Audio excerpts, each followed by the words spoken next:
ബിർസ മുണ്ട ജന്മദിനം. ഭാരതത്തിലെ വനവാസി ജനതയുടെ പോരാട്ടവീര്യം ചരിത്രത്തിൽ എഴുതി ചേർത്ത ധീര ദേശാഭിമാനിയാണ് ബിർസ മുണ്ട.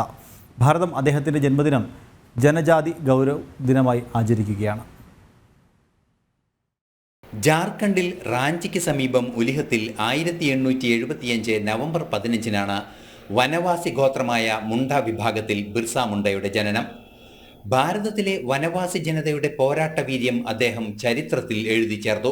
വനവാസി ജനതയുടെ ജീവിതവും സംസ്കൃതിയും നശിപ്പിക്കുന്ന 1882 വന നിയമത്തിനെതിരെ ധീരമായ പോരാട്ടമാണ് ബിർസ മുണ്ടയുടെ നേതൃത്വത്തിൽ നടന്നത്. 1894 മുതൽ ഗോത്രജനങ്ങൾ ചെറുത്തുനിൽപ്പ് ആരംഭിച്ചു. ഇന്നത്തെ ജാർഖണ്ഡ്, ഒറീസ, ബീഹാർ എന്നീ സംസ്ഥാനങ്ങളിലാകെ പരന്നുകിടക്കുന്ന വനങ്ങൾ കേന്ദ്രീകരിച്ച് അമ്പും വില്ലും വാളുകളുമായി ബിർസ തൻ്റെ ഗറില്ല പോരാട്ടം തുടർന്നു. പലതവണ ജയിലിലായി, ഒളിവിൽ കഴിയേണ്ടതായും വന്നു. 1900 മാർച്ചിൽ ചക്രധാരാപൂർ ജാങ്കോപ്പായ് വനത്തിൽ വെച്ച് മുണ്ട അറസ്റ്റിലായി. റാഞ്ചി ജയിലിൽ ജൂൺ 9-നായിരുന്നു ബിർസ മുണ്ടയുടെ മരണം.